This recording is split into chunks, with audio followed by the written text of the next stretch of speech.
as my daughter said, I have 8 children. We started the organization in 2004.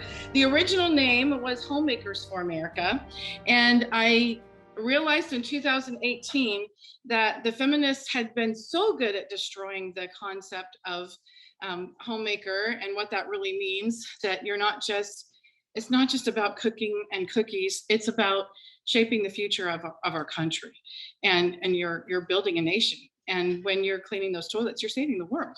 And I wanted moms to understand just how powerful their influence is simply by being who they are.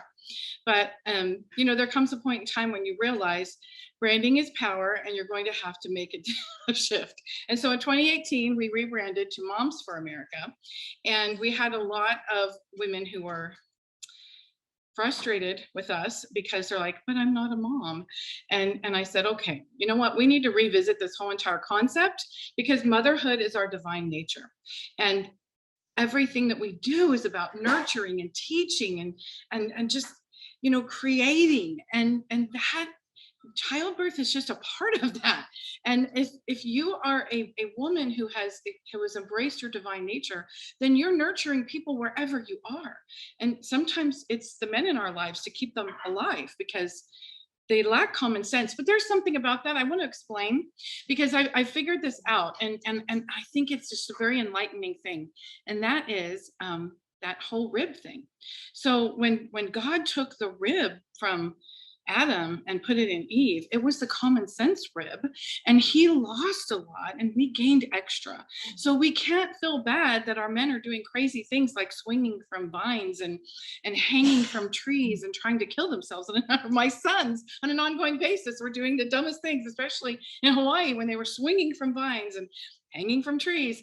And my job is now to keep them alive. So that's kind of what one of the things, the roles that we have as women, is we are the ones who have this innate nature to recognize truth. And then when you stand in front of us and our kids, when you mess with our kids and our family and our homes, then we become these mama bears, and we have the courage to stand up for those things that we know to be right and true. So this is what's happening in the country right now. And I want to tell you the things that we're doing, because I'm really excited about where we've come from and where we're going. And I can tell you that this has been an incredible journey for me, because at the beginning, I thought that once we had a bully pulpit and a microphone back in 2004 when we launched, that all the media would say, oh, well, let's hear that side of we want to get both sides of this issue. And I thought the elected officials would be like, well, let's call up Moms for America and see what they think about this. And I quickly realized that they don't really care. Those in elected office have agendas, or they've been bullied into this ideology that is the popular thing. So it's like we're living in a whole nation of high schoolers. And it's like, okay, you got the band camp, and you got I guess I must be the band camp because I'm the cool one. But then they have the cheerleader camp and the football camp and everything. And they just think they're so cool. And really, they're just out of touch. And I don't want to disparage all the football players and cheerleaders, because I was one of those. But it's just the idea of dividing. You saw it in high school, and you thought when you graduated from high school that was done, right? But the only way that you can destroy a country, the most successful way, is to divide. And then you add in a fear factor, and you can control. When the baby formula shortage happened, we talked with moms all over the country, and we're also a member of Women of the World. So we interact with women just like us in 23 countries. And so when that came out, I was like, this is insane. How do we not have this? And then you start to hear things like, I can't remember the number now. At the last count, it was 17 factories of distribution centers for food burned or were destroyed in some way in the last 2 years. You have Bill Gates buying up massive tracts of land in places where crops are growing. And when you start putting all these things together, and you start to say what this kind of looks like, people look at you like you've got a tinfoil hat and you're a nut job, right? Well, sometimes conspiracy theory is conspiracy fact. And when you start to put all these things together, and then you look at the history of the world. And then you start to listen to some of these moms who came from those communist countries. Then you start to really realize if this is a conspiracy fact. So in Russia, when the communists were taking over, I had three different moms who at different times, okay, they didn't all sit down in a room and go, yeah, that's what happened. Three different moms from three different states who came from communist countries said what they did is starved the kids. They made our kids stuff. If we couldn't feed our kids, they could control us. We'll give you food if you do what we say.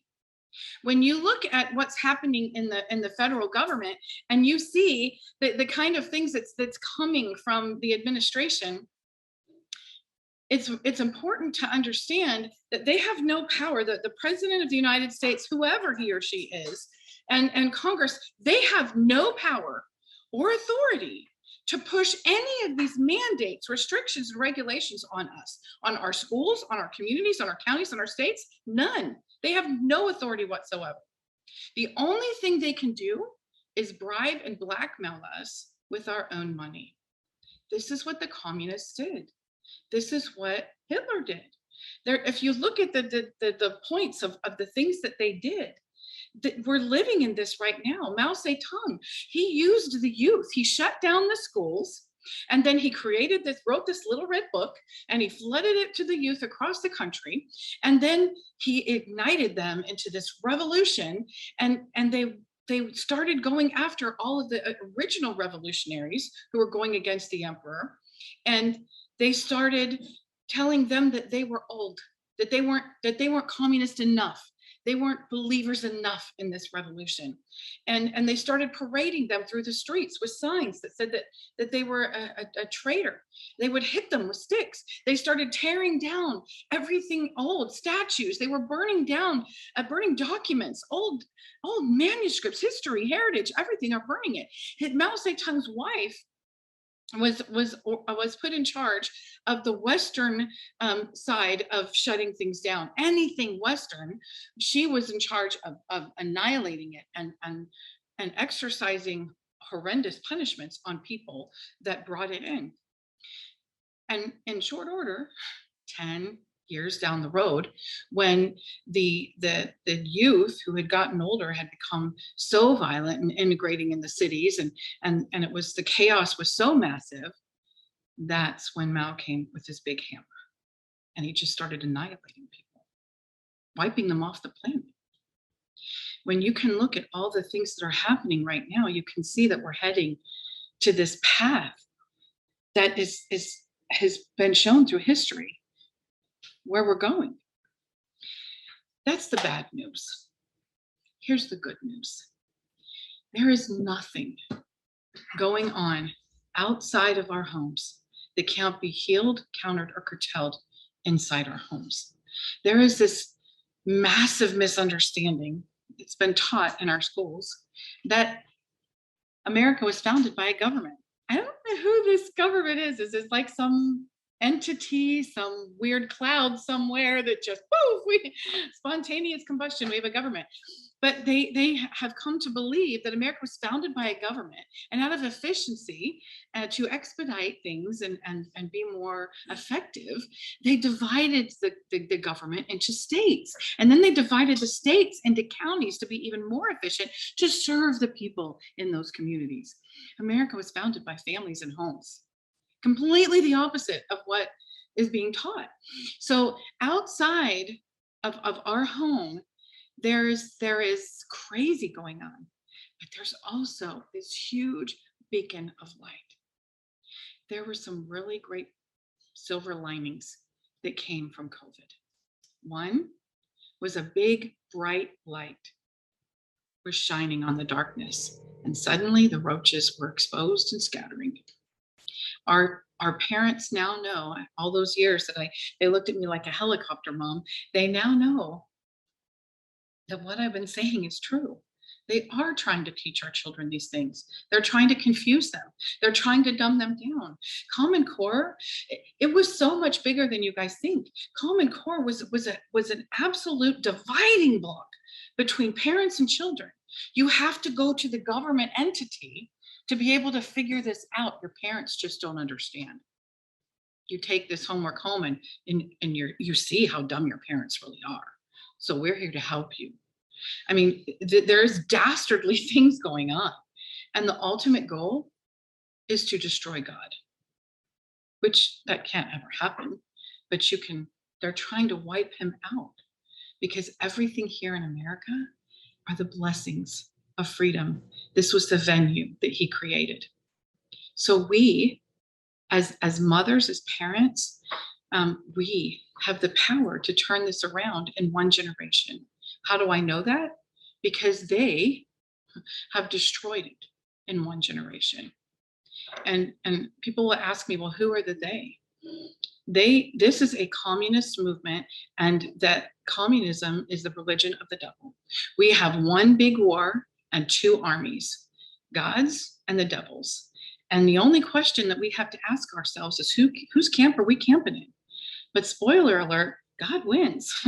So you might want to be on the winning side. And there are people out there who have been deceived, and most people have been deceived. They're not deceiving, they've been deceived. So what I have realized over the course of the 18 years that we have had this organization is mothers are key. The hand that rocks the cradle isn't just a cute little saying, it's an immortalized fact. And Matthew Vassar, when he founded Vassar Women's College, he said he did so because he realized that the mothers of a country mold its citizens, determine its institutions, and shape its destiny.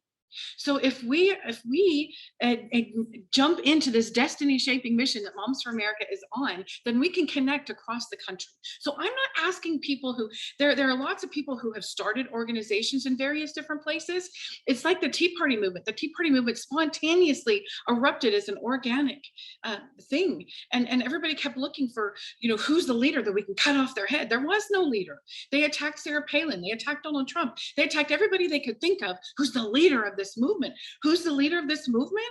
It's parents who are going, no, we're not doing this. We're not going, this is enough. And you guys know when a woman says, I'm done, she's done. She's not playing around. We've been very patient, right? We've like, okay, maybe we deal with that. Okay, we can counter that. Okay. And then you get to the point where you're like, stop. We're not doing this anymore. And that's where moms are. So what do we do to help them? So this movement that has erupted across the country is moms in various different pockets, just like you, and dads that we've worked with, who are like, no, we're going to stand up and we're going to turn on the light. If you build it, they will come. You're not alone. That's the first thing moms need to know. You are not alone. In fact, we are the mass majority. We don't like what's going on. So we just need to turn on the light and say, okay, come on into my home and let's talk about this. So what we have done in 2012 is we created something called the Cottage Meeting Project. How many of you guys have participated in cottage meetings? Awesome. Okay. So the thing we hear most about cottage meetings is life-changing. They're literally life-changing. I'm just going to give you a couple of stories that we've heard. There's so many. There was a woman in Texas, and she and her mom have been at odds and not even speaking to each other for over a decade. And Tammy came into another Tammy. She came into our cottage meetings online. I'll talk to you about that in a minute. And after like the third or fourth meeting, she came on, and at the end of the virtual meetings online, we have a discussion where you can talk and share your feelings. And she said, I just want you to know that my mom and I have not been able to talk for 10 years. And she came, I told her about this. It's just something I said, I just sent it to her and said, hey, we're doing this. She came to the second meeting. By the third meeting, they were talking. And by the fourth meeting, she said, everything has been repaired. We don't know why we didn't talk. So there's something about this that unites us back together. The devil is doing everything he can to tear us apart, to convince us that we can't get along. And God is out there trying to help us remember, no, you can. And there's nothing too big to conquer. And time really does heal all wounds. And that was something we didn't even expect from the cottage meeting. Then there was this idea of reviving the spirit of sisterhood that once thrived in our nation. There's a woman in Florida who in April, I was at an event in April. They invited me to come and speak at the Save the Generation tour they were having in Florida. If you heard about that, it's pretty awesome. And I spoke at that, and there was this mom was supposed to be helping at the booth. And she'd just been involved for a couple of months in Moms for America, but she was so excited and committed to this. She called up Tanya, who heads up the organization, or she had her husband call and say, I just wanted you to know why I can't be there today. I didn't want you to think, he said, she didn't want you to think she was irresponsible. Our daughter committed suicide last night. And I'm like, who takes the time to call up and say, I can't be there. I'm so sorry. I don't want you to think I'm an irresponsible person. My child committed suicide. I mean, who does that when you're in the middle of that? But that's how close connected she felt to this group. Well, of course, we're like, our hearts are ripped out. I mean, what do you do at this point? And Tanya looked at me and she said, will you call her? And I said, that's not me. It's you guys. That's what these local networks are about, is supporting each other where you are, because the government does everything wrong. They take it away from where it's needed. I want to bring it back to where it's needed. We're it. So she's like, what should we do? And I said, love her. Do whatever you think she needs. Take her meals, help with her kids, whatever. So they did that for a whole entire month and a half. And then I came back a month and a half later. I was in Florida, and I said, hey, I'm in town for like a day, if anybody wants to get together. It's kind of what I do. I come in town, I'm like, I'm in town, I've got this window. And so Tanya was like, oh, I'm going to make it happen. So we showed up. There were like 15 or 16 moms in the room. And one of them was this mother who lost her daughter. And they came up to me and they said, would you do a video with us? And I said, oh, I can't. I just can't do that. And they said, and then they told me what had happened. So this mom and Tanya, who heads up our Sarasota Moms for America, they went to the school board meeting in May because it was Mental Health Month. And Tanya wanted to make sure that she presented, she highlighted this girl. They came with a big blown up picture of this beautiful girl who is 19 years old, barely 19 years old. And her mom was there, standing there holding the picture while Tanya was speaking. And what she was speaking about was the unintended consequences of the policies that they're passing. And she wanted them to know, this is the collateral damage of policies that you are passing. This is Mental Health Month. And I just want us, to be aware of the unintended consequences of the decisions we're making. She gets done speaking, and the school board chair is like, okay, next speaker. I was like, what? There was no, I'm so sorry for your loss, or even patronizing, I'm sorry for your loss. There was nothing. It was just like, next. I was devastated. And then all these people in the community, not a lot, but enough to really hurt this mama, started emailing and texting and posting on Facebook to her and to Tanya, you're just using your daughter as a political weapon for your agenda and blah, blah, blah. And they're telling me all this. And I'm like, okay, yeah, turn on the camera. We're doing a video. And so we sat down, and the mom told her story. And then I shared my feelings about it. And then the father, he's over on the side, and he kind of raised his hand and he said, I have something I'd like to say. I'm like, hey, this isn't a woman only team. Come on over here. So I sat him in between us, and then he poured out his heart, and it was amazing. And then, completely unbeknownst to me, he said, I just want to thank Moms for America.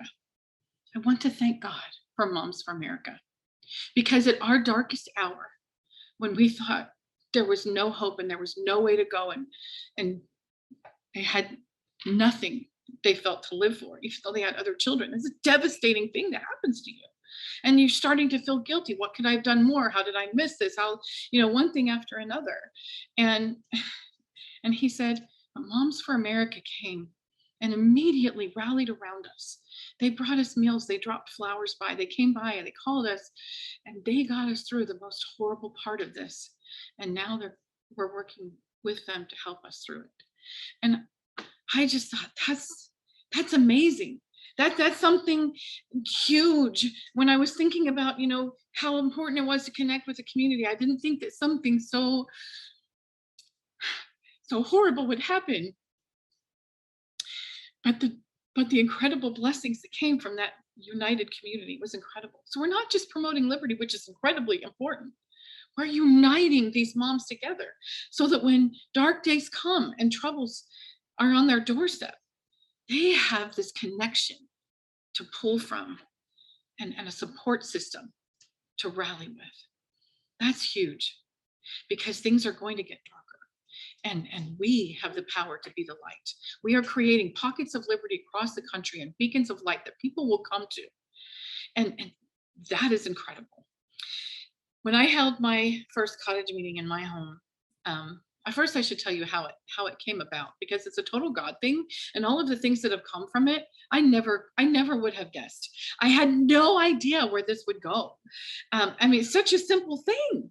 Who would think that, just kind of like a Tupperware meeting, you bring your friends and neighbors into your home and you're sitting around and you're not talking about plasticware, you're talking about principles of liberty. They're inspiring stories, examples you can relate to, personal experiences, and it just connects, connecting the dots, and you're like, wow, you're energized, you're inspired.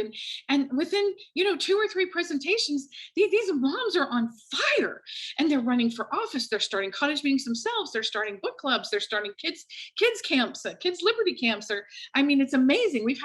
We've had tons of moms that have run for school board after everything that's happening. Moms who are homeschooling, running for school board and winning. And everybody keeps talking about what happened in Virginia last November. I'm going to tell you what happened in Virginia last November. The vast majority of conservative women of faith in this country are not voting. Most of them aren't even registered to vote. What you saw in Virginia is what happens when they do. You don't mess with mama. And when you tell a mom your kids aren't yours, you cross all dividing lines, all political persuasions, all races, all religions. These moms were united together. Don't tell me they aren't my kids. Don't tell me I don't have a say in their lives, their futures, their health, their well-being, and their education. Don't tell me that. There was a woman, one of our team members lived across the street in Northern Virginia from these 3 women who had Obama signs and Hillary Clinton signs. Not only did they have signs in their yard, but they held events in their homes, fundraising events for these candidates. In November last year, they had Youngkin signs in their front yard. Why? Because you told a mom they're not your kids. And she said, I don't think so. And not only did Youngkin get elected, but Winsome Sears, who had absolutely no money at the beginning of her campaign, these moms rallied around door to door, held fundraising events, did whatever they could, and she won. Not only that, but we won school board and city council races in 17 states. It's a precursor of things to come, because moms who thought I don't have time to get involved in politics are suddenly realizing that's not politics, that's my kids. That's my life, that's my future. I need to get registered and I need to vote my values. That is what's happening. Why is it happening? Because they're realizing that something's wrong. But there's a powerful difference between knowing something's wrong and knowing what it is. And what we do in the cottage meetings is we empower moms to know what your rights are, where they come from, and how to effectively exercise them, and when to effectively exercise them. And it's not when they're handcuffing you at a school board meeting for not wearing a mask. That's happened. We've literally had moms arrested and taken to jail because they weren't wearing a mask at a school board meeting. It's insane what's going on. And I know at that point in time, you're like, you're wrong, but that's not the time to exercise your rights. One of those women probably has now her children's college completely paid for because of the lawsuit after the fact. So there is a time, but the foundation of who we are, what we should have learned in school, those principles and values that America was founded on, that's what we're giving back. And it's exciting to have something to believe in. So when we were praying about this in 2012, how do we take what we've learned in 5-10 years and put it in the hearts of mothers, not just knowledge thrown out to them, but something into the hearts of mothers where they have a good solid foundation in 1 year. It was a daunting task. How do you even do that? We'd been praying and fasting about it for weeks. And one day I was cleaning up after my Pampered Chef party, living in Hawaii at the time, cleaning up after my Pampered Chef party. And the Lord spoke to me and he said, this is what it is. It's called a cottage meeting and women already know how to do it. And I was like, great, let's do that thing. And I'm like, what is it? What does it look like? And you have to have something, right? You have to have a beginning, a middle, and an end. What are you pitching? Because we're not pitching plasticware. So what are we doing?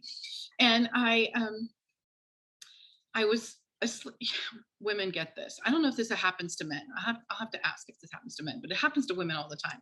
It's that moment where you're like, oh my gosh, is the door locked? Is the dog fed? Are the kids okay? Is somebody throwing up? Just something just hits you like something's wrong. And you're running through the house and usually find something and you fix it, or else you're just like, okay, I'm just crazy. Well, that 3 o'clock in the morning, I woke up like the house was on fire. And I was like, oh my gosh. And I start going through, is the dog in? Are the kids okay? I'm going door to door, all the kids' rooms, checking on everybody. Everything's fine. I'm like, okay. Then I even went outside thinking I'm missing something. Went outside and walked around the house. I felt this intensity that something's wrong. Nothing was wrong. I was like, that was weird. So I go upstairs and I get back in bed and I lay down and I hear, if you want to know what a cottage meeting is, hold one in your home and you'll find out. And I'm like, okay. And I try to go to sleep and I can't. And I feel this swelling inside me and I feel it louder. If you want to know what a cottage meeting is, hold one in your home and you'll find out. I'm like, okay. And I'm trying to go to sleep, and then it like fills the intensity of my whole entire being. If you want to know what a cottage meeting is, hold one in your home and you'll find out. And I'm like, okay. So I went downstairs, I got on the computer, I picked a date, I put a simple invitation together, printed off 40 copies, went upstairs and went right to sleep. I woke up in the morning, went downstairs to make breakfast, saw the computer and the invitations, and I was like, oh, I see what you did. You knew that if you just said, hey, do this, I'd have been like, well, that was weird, moved on, and wouldn't paid attention, but he got my attention. And so that morning after breakfast, I went and I passed out 40 invitations. I had 9 women at my first meeting. They were all different ages, all different races, all different religions. The one thing that tied most of us together is we were somehow tied to the military. We were in the military, we were military wives, but 2 of them were not. What blew me away about this meeting is how much we have been denied. There were only 3 women out of the 9 in that room who had ever heard of the Mayflower. I'm not kidding. This is what we're up against. I'm not talking about the Mayflower Compact. I'm talking about the ship. They've heard of the Pilgrims, but they have a very distorted version of what those Pilgrims were and what they did. And I cannot believe how much has been taken away from us. We have literally been stripped of our history and our heritage. And one of the things Moms for America does in these cottage meetings is gives it back. And it's exciting to realize, oh my gosh, the answers are simple. The solutions are solid. And how do we get back there? And the stories are empowering. America's great. We're being taught everything but that. America's terrible. We've made all these bad mistakes. We're racist. We're generational horrible. It's just like, the stuff they're teaching is just horrible. And I'm 56 years old. I was not taught the Constitution in school. And the only reason that I know as much as I know is because my mom and Schoolhouse Rock. And I passed a lot of tests on Schoolhouse Rock, but I remember, so they came out with the Schoolhouse Rock videos on DVD about 20 years ago. And I saw them in Walmart one day. They're like in the $5 bin, and I bought every one in the $5 bin. And I was like, oh my gosh, this is great! I can share it with my kids. So we put the DVDs, and America Rock became their favorite. That's the one they wanted to watch all the time. So they asked if they could put it in one day while I was making dinner, and I'm like, sure. So I'm in the kitchen and I'm peeling potatoes, and all of a sudden I hear in the background the Great American Melting Pot, and I'm peeling a potato, and it sliced my skin because I was like, what? I totally forgot the Great American Melting Pot. So I asked my kids, you guys know what the Great American Melting Pot is? My son Jordan, who has a fascination of food, had some very interesting ideas, and they all had some, their own little opinions. And it was Cassie, daughter over there, she was 16 at the time, and she's like, "Yeah, I know what it is. It's all these people coming from all these different countries, and they come together to America, and they bring their cultures and their customs, but we become all one people under one flag, one nation, one language, and but we're all this melting pot of customs and cultures." And I was like, "Oh my gosh, there's hope in the education system. What teacher taught you this?" I didn't learn it in school. My Sunday school teacher told me that. Of course she did. When I would go out to different to speeches, and I'd see these crowd of hundreds of people, I'd say, "I know how old you all are." And they'd be like, "What? How do you know that?" I'm just gonna ask you one question. And I just want you to raise your hand. How many of you have ever heard of the Great American Melting Pot? And maybe a third of the room would raise their hands. And I said, "You are either over 45 or you had a really good mama." And they're like, "Oh my gosh." So then some lady from the young mom, 25 from the back, she's like, "What is it?" Let me tell you. So now what they teach us is we're a tossed salad. You throw them all in a bowl, but you never blend. You see, they're distorting our story. So stories are what connects us. The stories that we believe in will be what determines the future, not the wars we fight and win or lose. It's the stories that we believe in. America has an incredible story, and we want to share that story, and we do it in every way possible. So when we started out in 2012, I'm sitting there in my cottage meeting, and I had no idea what these materials were going to look like. I kept saying in our meetings, "I wish I had the materials so I can hold a cottage meeting." And that's why God woke me up. So that night, the film Monumental that Kirk Cameron did had just come out on video, and I felt impressed to show that. And we had another video, a 10-minute video that we just released that's a lot more professional now, called Hope of America. And it was a 10-minute video. And then this movie was like an hour and a half. And I'm like, "Oh my gosh, we got to keep this in 2 hours. I'm afraid it's going to go over because I want to tell them who we are and what we're about." And then I didn't need to worry, because I was literally pushing kindly the last woman out of my home at midnight. They didn't want to leave. They showed up at my meeting. I could hear them talking at the beginning. I had some books laid out, and I'm like, she thinks we're going to read books. Who reads books anymore? And I know, and I don't have time to get involved in anything. I can't do anything else. After the meeting, they were like, "Oh my gosh, where do you find this stuff? What should we be reading? What books can we read? And how do we get more involved?" One meeting, because we gave them their history and their heritage back. And through the film, I kept hearing them say things like, "Wow, she's a great storyteller. Did you know that? I didn't know that. How do you find that?" And I realized what the cottage meeting was everything that inspired me and the other ladies on our team. And so we pulled together everything that inspired us, the personal experiences that we had, the examples that we gleaned from, the stories that inspired us, and we put them all in a book. And it looks like this. This is the original cottage meeting resource guide. And it's not very professionally done, but I was not a graphic designer, but God told me to put it together, so I did. But the content, anybody who's gone through the cottage meetings, the content is superb, is it not? It's amazing. So you kind of overlook the fact that it's not professional looking, right? But one of the things that we kept hearing from is, because in my faith, everybody serves in the church, and so they'll hand you a book and say, "You're now a Sunday school teacher. You now lead the youth group," and it's like, that's not the norm in the world. So what we kept hearing from moms was, "Could you just tell us do this, say this, read this, and next meeting?" And so we did. And so when we created the new guide, we gleaned from all of the input that we had from the moms across the country, and we did just that. All the content is still there, and we've added some pretty awesome new gems that have come about in the last since 2012 when we developed it. And it has the outlines right up front. It also has all of those resources that you always came to count on. And then we heard from moms who had mothers of preschoolers and working moms. And so we created mini cottages specifically for them, because it's hard to hold a cottage meeting when you've got little kids. Well, you figured it out, huh? It's hard to hold a cottage meeting when you've got little kids. But they wanted to do it.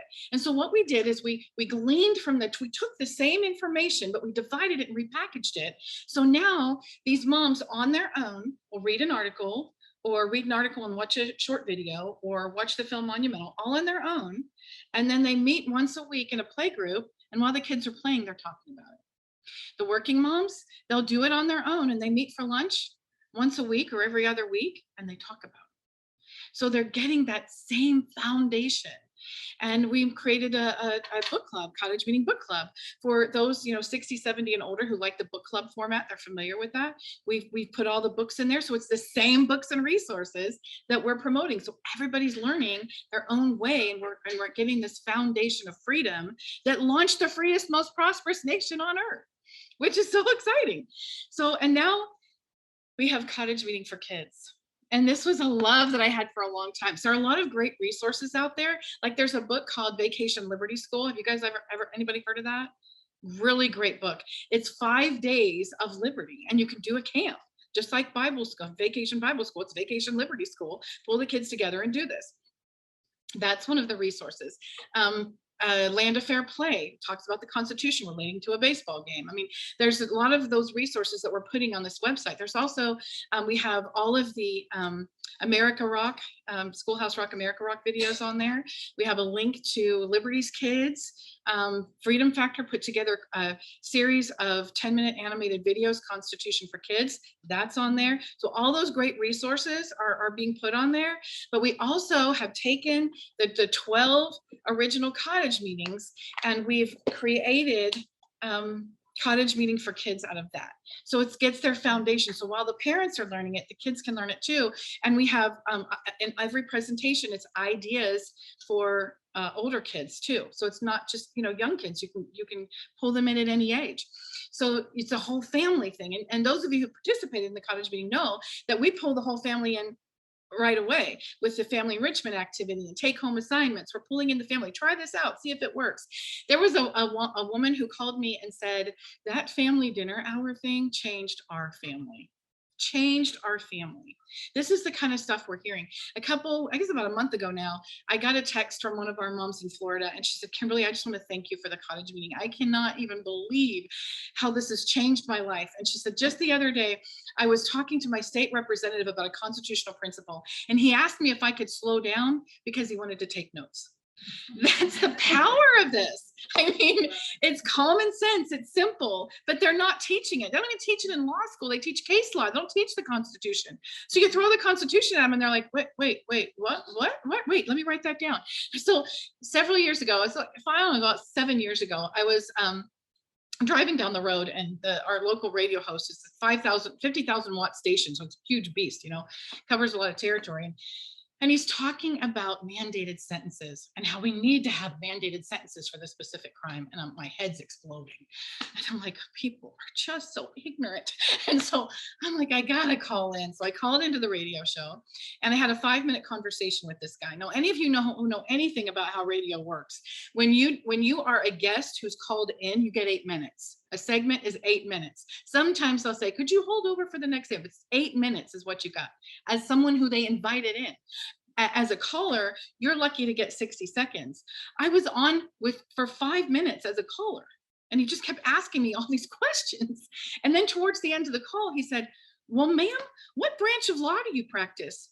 And I said, I'm not a lawyer, I'm just a mom. And he goes, I love that. Well, how do you know all this? And I said, well, let me tell you about the cottage meeting. So I had 60 seconds to pitch my cottage meeting. So the thing about this is that these principles are simple. And if we focus on the principles, that's powerful. The reason why we've been losing is because we've been fighting principle with policy. And we need to fight principle with principle, because when we do, freedom wins. And I guarantee you that we can turn this around in one generation. The future of what America is going to look like in 10, 20, 30 years from now, it's being decided right now in the homes of America. And there are people who are trying to do everything they can to steal the hearts and minds of our children. And moms now get it. Not enough. We still need to somehow send out the warning alarm, because that all day daycare K through 12 just looks too good for their me time. And they don't want to know, or they can't believe it. because who would believe that anyone would be that insidious? And the only way you can explain it is that one war with those two armies. And it is a raging battle that's constantly going on. And I'm going to tell you that God is counting on the women of this country. He's counting on the mothers and the grandmothers and the women who know to stand up for truth, for family, for freedom, and the Constitution, that banner of liberty, a gift from God. This was the venue that he decided to nurture freedom, that freedom can exist anywhere. So that's what started everything. That's what turned everything around with Moms for America. Because at the beginning, I was fighting like everybody else, policy. And in 2012, I realized it's principle, it's mothers, it's families, and it's the home. Because if we are not nurturing that love of liberty in our own hearts and in our own homes, we will lose everything. Nothing else we do will matter. If we don't have a nation of children who love America, there will be no America to love. So they need to understand what it's about. We need to understand first. And that's why we created the cottage meeting. And then after that, you can go back and do the presentations again with a different concept, a different eye, a different angle, or you can move on to the Healing of America, which we do online. And that was another silver lining of COVID. For years, we kept hearing moms say, "What can you do? Do you have like online, a webinar or whatever?" And I'm like, no, it's about getting together where you are, And God was like, "Bad, Kimberly." And so in COVID, we're like, we can't meet together. How do we do this? And so we started the online classes. And do you know what happened? We had women from all over the country who were coming on and doing these live online cottage meetings with Jolene Jackson. And then they'd talk about it after. And it got to the point, like by the end of the 12, she was having to cut it off at a 2.5-hour discussion afterwards because she had a life to live. They were hungry. Then they went out and they started cottage meetings in their own homes. We had a massive growth in 2020. In 2021, we started the Healing of America. We went back to the cottage meeting. We've now done 5,000-year leap.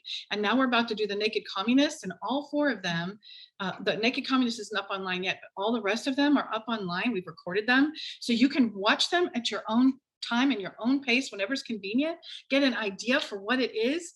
And then please invite your friends, family, and neighbors into your home and do it, however it works for you. Okay. And it's momsforamerica.us. Momsforamerica.us. So one of the things so everything that came from where we're at now, everything launched from here. So now I'm going to tell you where we are and what we're doing. And then I'm going to end with a really great UHA story about Roe v. Wade. And Cassie, it's your job to remind me not to forget to do that. Okay, so we realized that we as moms need as much support as we can get, right? We're doing everything that we can. We unite together as moms. It's like everything in the world is going against us. So anytime we find something that's supporting us, we're like grabbing it and pulling it in, right? So we want to be the fun table. We want to be the support for you and promoting this love of liberty with your kids. And you're not going to do it if you're taking them to a museum and saying, this is George Washington's teeth. And this is where he slept on his sleeping bag. I don't care about that. What we want is for them not to just say, I want to go back. We want them to say, I want to go. So we have launched something called Restoring Patriotism this year. We have 2 big campaigns this year, Restoring Patriotism and Mom Vote. I'm going to tell you about Mom Vote first because I'm most excited about the other one. Not that Mom Vote isn't important. So Mom Vote is an incredible resource online. Everybody who's been on the website has said, oh my gosh, this is so easy to navigate. And we're continuing to add more and additional information. One of the things that moms were really concerned about after the election was, hey, you said if we could put up a big stop sign with our vote to all this stuff coming our way, what happened? And I'm like, you know what? That's a good question. Let's find out. And so we have a lot of moms who are involved in all kinds of things in election security, from looking at the polls and looking at the votes, and just all kinds of things. And they were involved in those election integrity hearings, getting them going, and all kinds of stuff. And one of the things that we realized is I've been in all these election integrity calls. We need to have poll workers and poll watchers, and we need to be there, and we need to, okay, great. My question was always the same thing. If you see that suitcase coming out from underneath the table and fraud in real time, who do you call? Who do you call? You call the sheriff. The sheriff is the only law enforcement officer that has the authority to stop fraud as it's happening and put people in jail. He's the only one, and his posse, his deputies. Sheriff is a constitutional office. It is powerful. We need to have relationships with our elected officials, our sheriff, our school board members, our city council members, our state representative, our state senator. Our state representative and our state senator, they're the ones who are doing the legislation to oversee the election. I don't know how you guys felt about those election integrity hearings, but the thing that I pulled out of it, my big takeaway, was you had to have attorneys come in and sit in front of all those state legislators who were elected to oversee the whole entire election of the state. And these attorneys had to tell them what their roles, responsibilities, and authority were. And you're like, oh, wow. No, and you can hear them answering questions. Can we do that? Yes. So that's very telling. If we are informed, we can then form these great relationships with our elected public servants and help inform them, not only on what we care about, but what their authority is to be able to get things done.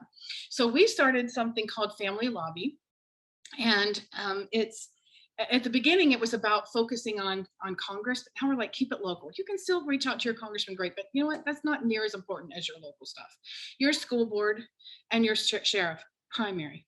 Your state representative and your state senator, secondary. You can put in whoever represents you in the county as well, but those are the most important ones. And so after every election, send them a letter. If the election hasn't come yet, great, send them a letter now. Send them a card thanking them for their service.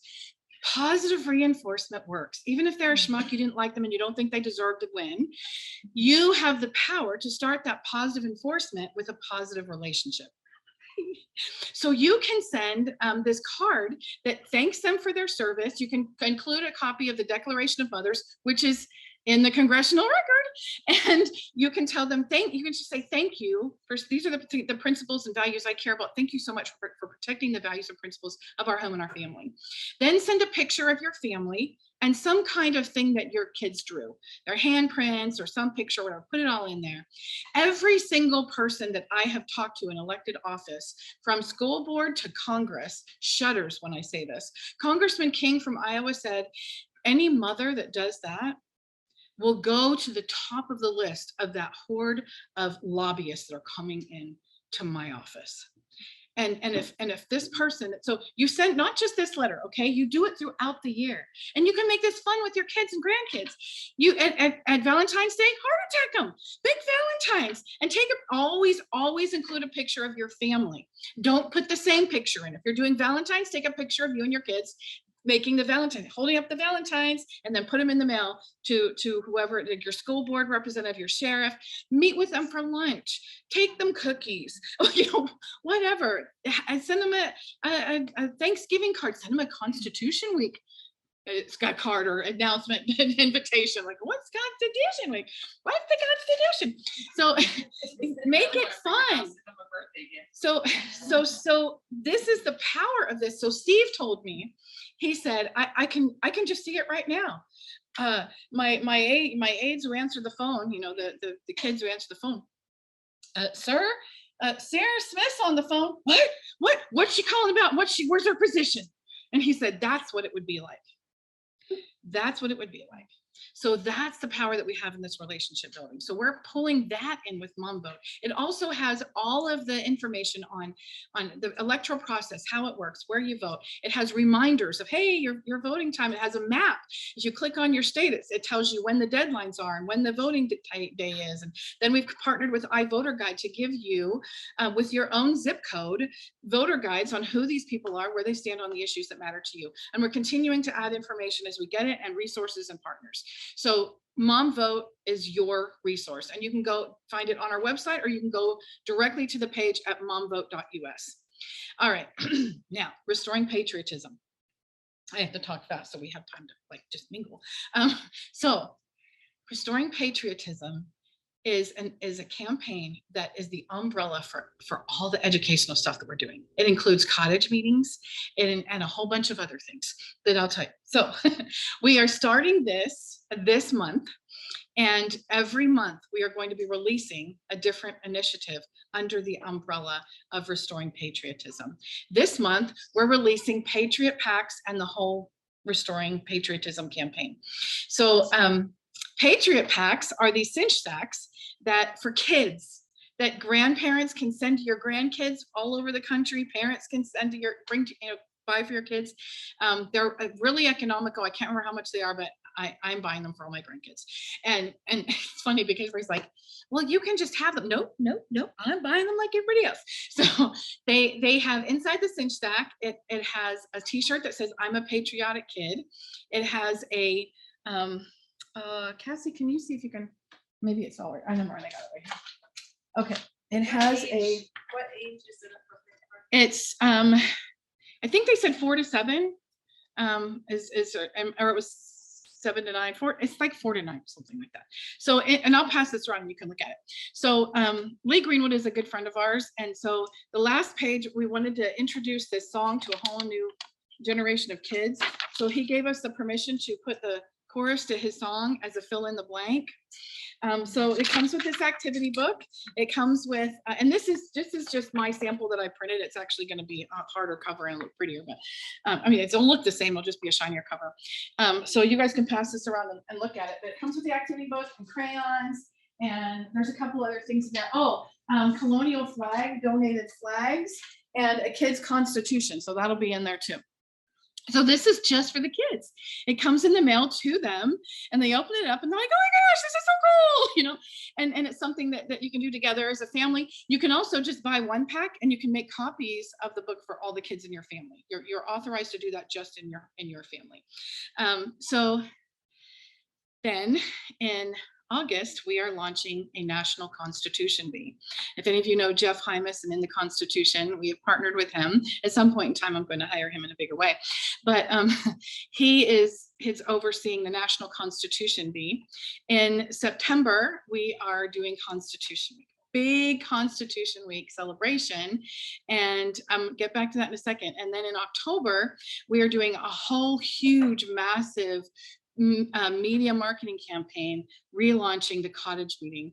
Our goal is to have 5,000 cottage meetings by the middle of next year, and we're pretty well on our way. So spread the word. So now that we have the new books, the hostess portal will be up in October. The resources are up there now, but there will be a hostess portal where you have a plug and play option. So Julene, we had her come and do professional videos, which are about 35 minutes. She goes through the actual presentation and then you just discuss. So it's as simple as invite your friends and family, push play, discuss. And so you don't have to actually be the teacher or the leader of the discussion if you don't feel comfortable doing that.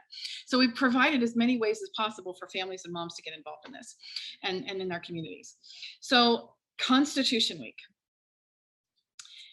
Olga Weber was a mom from Ohio in 1950s who was very concerned even then about how people didn't realize the importance and the magnitude of the power of the Constitution to protect us and why we needed to defend it.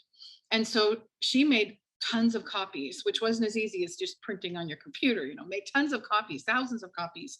And she passed them around in the libraries, in the schools, in the churches. And then she decided that she wanted to really recognize Constitution Day. And so she went to her city council in Louisville, Ohio, and petitioned them to designate September 17th as Constitution Day. And they did. It's now known as Constitution Town. And then she decided to take it to the state of Ohio. And they passed it. And then she took it to Congress. And she wanted Constitution Day, but she wanted also Constitution Week from the 17th to the 23rd every year. And in 1955, Dwight D. Eisenhower signed it into law. It is Constitution Week, September 17th to 23rd every year. And every year we have done something to celebrate Constitution Week. In 2019, In 2017, we released the Declaration of Mothers. In 2018, we had it put into the congressional record from Congresswoman Diane Black. So it's in there. It's a number and everything. It's pretty awesome. Moms are in the congressional record. And then in 2019, we held a Constitution Day press conference at the United States Capitol with members of Congress. That was pretty awesome. And then in 2020, all of our plans were shot like everybody. So we did a virtual thing, and we encouraged families to watch A More Perfect Union and talk about it, and things like that, and Monumental. So watch Monumental, so we gave them a list of movies and things they could do.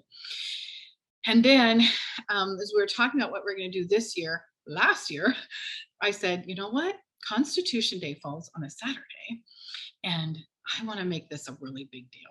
So we're partnering with Turning Point USA and some other organizations, and we are launching a kickoff for Constitution Week on September 17th in Florida. But what we're asking, and I know Utah already does this, which is amazing. What we're asking is for moms, organization leaders, anybody who feels the power to turn on the lights. If you build it, they will come. We want at least one Constitution celebration in every single state on September 17th. We will provide all the lists of all these places on our website where people can gather. We'll be all over the media promoting this, so they'll see where your events are. And I know that you guys do one here in Ohio or in Utah that Delane England has been doing for years. I went to it a couple years ago and it was amazing. So we'll put that one up for sure. Any other activities, it doesn't matter if there's 20 in a state, but we want at least one, some kind of gathering celebrating the Constitution as a community in every state. And then throughout the week, we'll have on our site all kinds of things that you can do as a family and as a community to promote the Constitution and celebrate it. And then during that week, the finalists for the Constitution Bee will be in their final round, and the winners will be announced, and they will be awarded their prize money and their certificate of achievement at our finale celebration. There are 4 categories for our Constitution Bee: elementary, middle, high school, and moms. I'm so excited about this. So it will open up August 1st. The website is being redeveloped as we speak, and we're working closely with Jeff Hymas to make sure it's everything that we need to have. So it'll be open August 1st. It's a very short window. You will have from August 1st until September 5th, Labor Day, at midnight Eastern time to finish, 11:59 Eastern time to finish and take the final test, and then it goes to the final round. So we had planned on doing our finale celebration in Nashville, and we're going back and forth on doing it in Chattanooga, Nashville, Tennessee, because we've got a good group there, and they really want us to come. I got to tell you, I was in St. George this last weekend, and I was overwhelmed at what they put together there. So Glenn Beck was there he and his family were there for the week, and got to spend time with them. And Balance of Nature, they have in the last year and a half, since January 6th, people have no idea what January 6th meant. It's got people are like, oh, we can't fight that way. We got to fight smarter. Yeah, that's what I've been saying. It's like that whole saying, never argue with an idiot because they'll drag you down to their level and win on experience. We can't fight the way they fight. We have to fight smarter, and we have to do it with light and truth. So what they're doing is they started a foundation called United We Pledge. It is the foundation for Balance of Nature. And they are starting a Liberty Village, which has a full-blown replica of Mount Vernon, of Constitution Hall, and some other buildings where kids can come and gather and learn in brick and mortar real time. And they'll have virtual things too, but they can be there and feel and experience what America really is. And we're a partner in that. And we're going to be bringing things together. So they had a groundbreaking, and they had this prayer for religious freedom event, which was incredible. I got to speak at that. It was incredible. And Glenn Beck brought, and another guy, Brad Ashford, I think was his name, brought a whole bunch of historical items in this display. And they thought maybe they'd have 100 people come through over the weekend.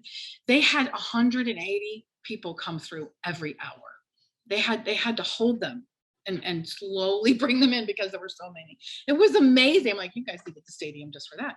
So then they had a stadium event on July 4th, and they brought in Dustin Lynch, and that brought in a bunch of people. And of course the fireworks, but the messages that they had were incredible. And the event that they put together was just phenomenal.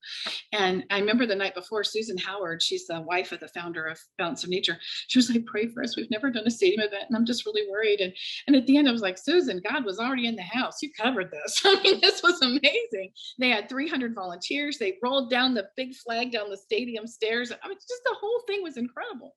The guy who wrote, Oh, America,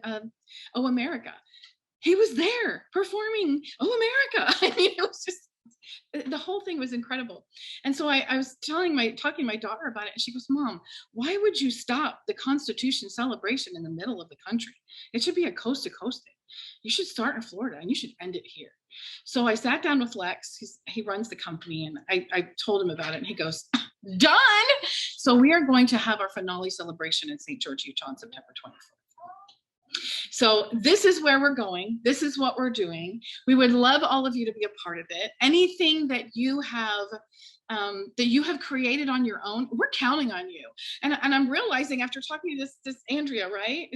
I'm realizing after talking to her that it's already happening. My dream is already happening. Moms are taking our resources and creating these really great things, and we don't know about it. We need to, because we want to share it with all these other moms. So if you guys are coming up with these great ideas, share them with us, and we'll get it out to the masses. We'll do a video with you, or we can put it on, because we're going to whole training series for cottage meeting hostesses, saying here's how-tos, here's how other people are doing it. Same thing with our Mom Links groups that are starting across the country, and we have an app.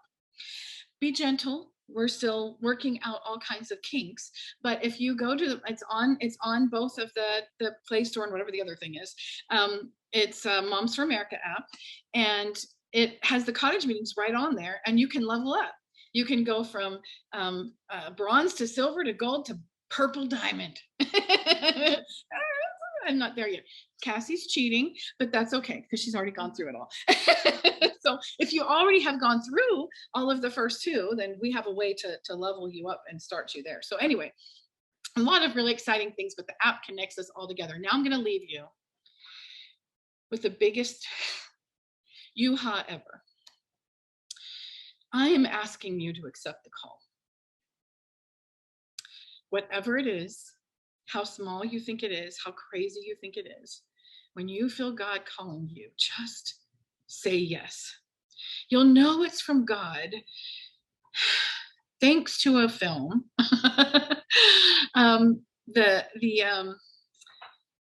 What is that film? The guy with the whip. No, Indiana Jones. Thank you.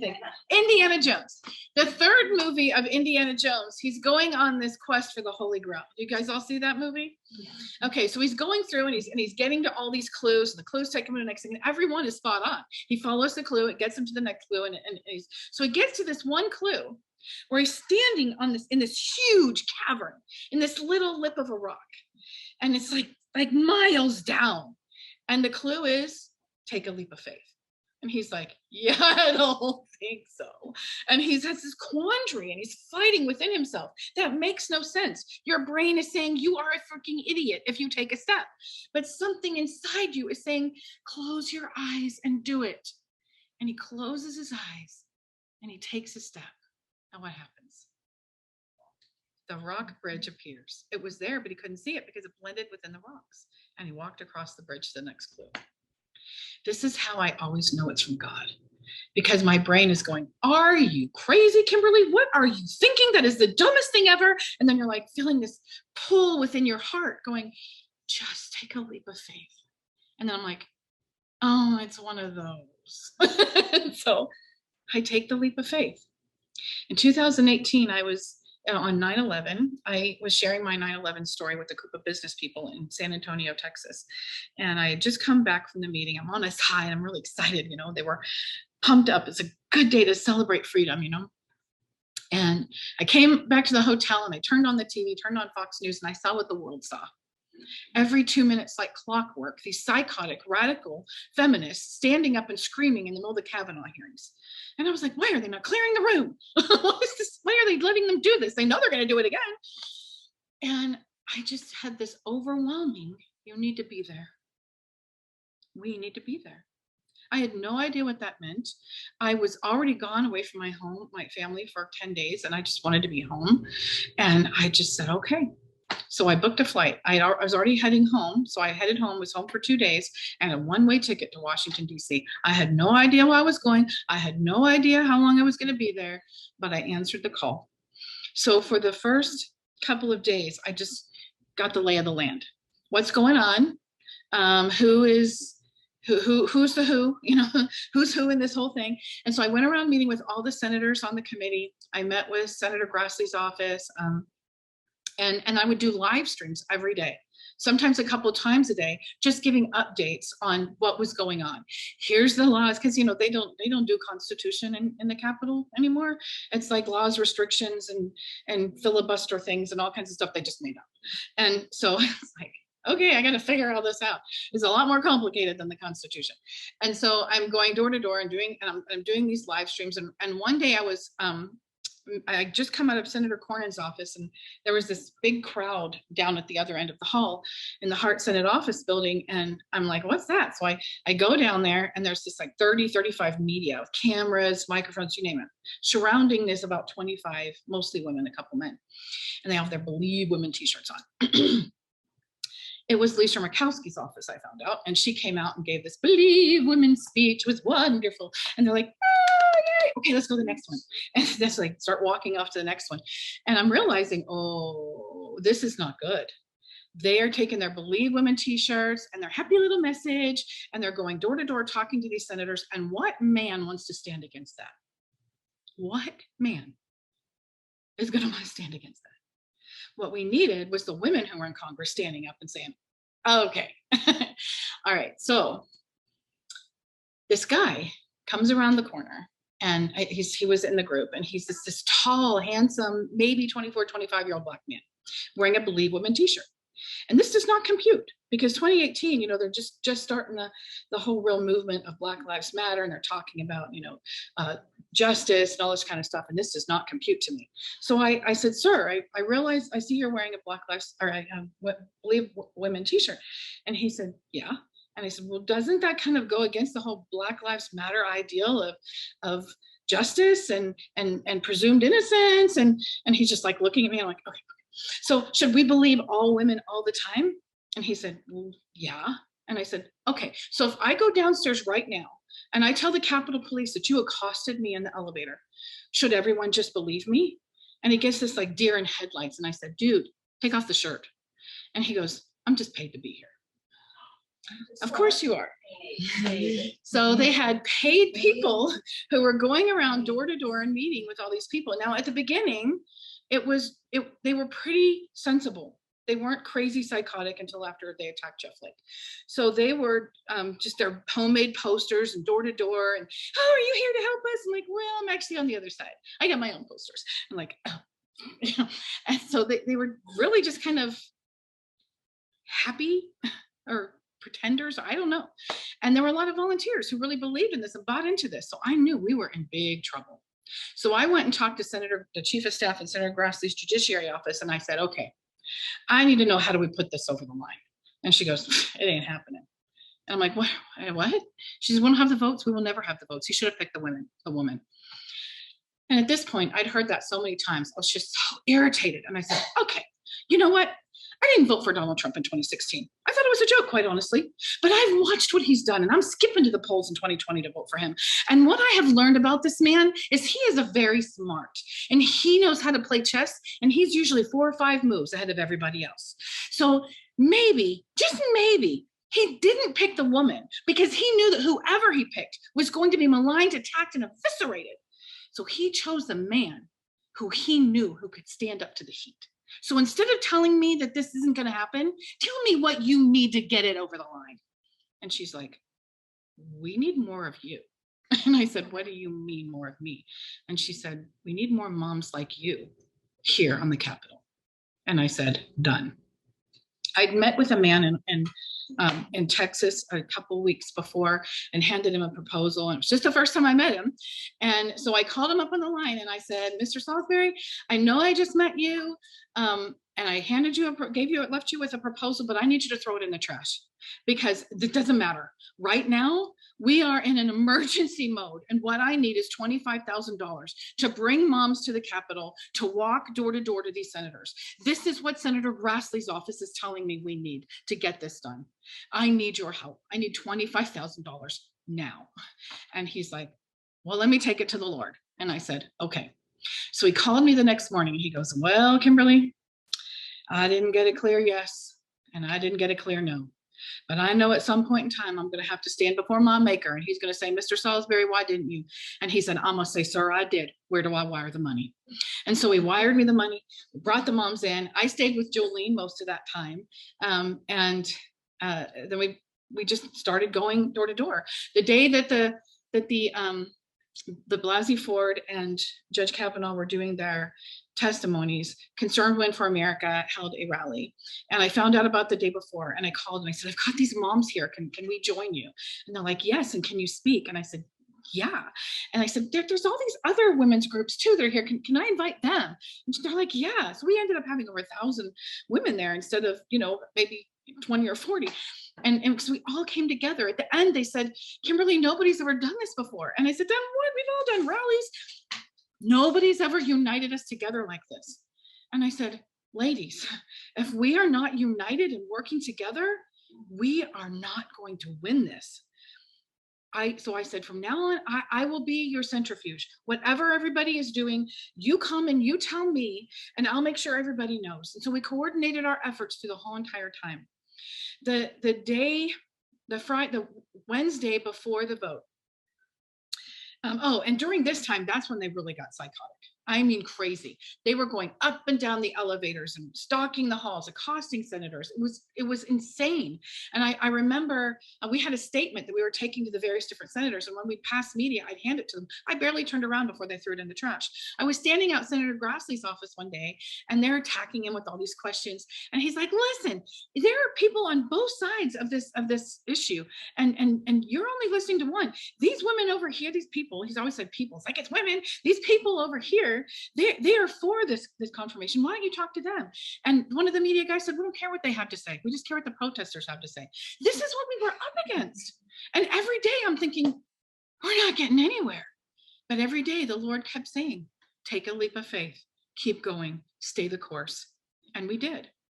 And there's all kinds of other parts of the story, but I want to get to the bottom line. And that is the Wednesday before the vote, we held a press conference. I invited all the senators, on Republican senators and swing, Collins and Manchin, on the committee to come and to be there. But I knew they wouldn't come. They're not going to come. I knew their aides wouldn't come, but I'm like, at least they know it's happening. And I gave them the link because OAN and Breitbart were live streaming it. And then I invited all these women who we'd been working with. And one of them was the president of the National Federation of Republican Women. When she came into the press conference, she was carrying this stack of papers wound with a string. And I'm like, what is that about? I just kept wondering. And she sat it down beside her. When it was her turn to get up and speak, she got up and she said, I know that all of you senators out there think that the women who are stalking these halls speak for the women of America. But let me tell you, they don't. The vast majority of women of America do not agree with them. So if you want to hear from the real women of America, boom, she puts those papers down on the stand and she goes, here's who they are. 12 hours ago, I told them I was going to be at this press conference. I had no idea how many people were going to be able to respond to me. She said, I had thousands. This is just a sampling of them. And I asked them, if you could be there, knowing that I'm going to be here, what would you say? And she read some of them. And it was powerful. And then all these different women, different races, different religions, different political persuasions even were up there saying the same thing.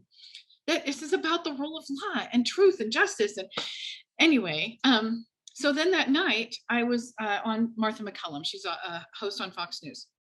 And she asked me the question that everybody had been, that word, everybody had been asking and using, credible. I'm like, they kept saying that, is she credible? I was so upset. I'm like, maybe am I getting this definition of this word wrong? So I literally looked it up in the dictionary. I'm like, no, they're wrong. And so she asked me, do you think Christine Blasey Ford was credible. And I said, I think she was compelling. But without corroboration and substantiation, it's just a really compelling story. A couple hours later, I got a phone call from one of my friends at Fox. Kimberly, do you have any idea what you've done? I'm like, oh no, what did I do? And she said, nobody at Fox is using the word credible. They're all using the word compelling. The next day, every one of those Republican senators were using the word compelling. Susan Collins, before she gave her vote, she gave a speech and used the word compelling, and parts of her speech came directly out of our statement. The whole entire time, I thought we were not making a difference. And I'm like, I'm away from my home and my family. And I just, why am I here? But I just kept every day getting up and going again. And we had moms cycling in and out. I got to go home and do this. I got to do it. And they'd come back and forth. But when he raised his hand on the Bible and his hand to God, and he was sworn in as the justice, I dropped to my knees and I thanked God. And I was grateful I answered the call. Something that seemed so simple, not important, like it wasn't making a difference. But I'm telling you that there were so many senators that said until the mom showed up, this was DOA. It was not happening. Senator Hatch wrote us a really nice letter commending us for being there and thanking us for everything we did. And I thought, well, it's a little piece in the puddle. I'll never see Roe v. Wade overturned in my lifetime. It's too big, too deep, too evil, too dark. But I'm going to tell you the power of miracles that started decades ago when a man named Clarence Thomas fought against the horde, stood his ground, and won. He had to be there because it was his heavy fist, his strength, and the respect that people had for him on that court that got them to do the right thing. And when the leak came out, I was like, oh no, praying with all I had. Hold the line. I know what's coming. I knew what was going to happen because I saw it when I was there in Washington, D.C. I saw how they attacked this man. I saw how they attacked anybody who went against them. I saw them scratching their nails on the Supreme Court building. I saw them taking over the Hart Senate office building, screaming and yelling. I saw this evil, like the gnashing of teeth they talk about from the devil. I saw it firsthand. I knew what was coming. That's why they released it. But they stood their ground. And why were they there? Because Donald Trump, whatever we think of him, chose 3 incredible justices who are constitutional. But there's something even before that. There was a group of people who handed him a list of 100 judges and said, choose one of these. And he promised he would, and he did. Then there was Judge Kavanaugh, who decades ago, for whatever reason, kept a diary for decades of everything that he did and every place that he was that refuted everything they said about him. Why did Donald Trump choose him specifically? Why did he decide to go into this field? Look at these miracles that God has been creating. And we were just a small piece. And the day, June 24th, is a day that will live in infamy for some, heralded in a celebration for others. The moment that Roe v. Wade happened, it was a smack against the Constitution. At some point in time, it had to die because it went directly against the Constitution. But to see it in my lifetime and to know that we had a piece of it, moms, until the moms showed up, it was DOA. That, ladies, that's the power of you. And never forget it. Thank you for coming today. Okay. Thanks, Debbie. Oh, thank you.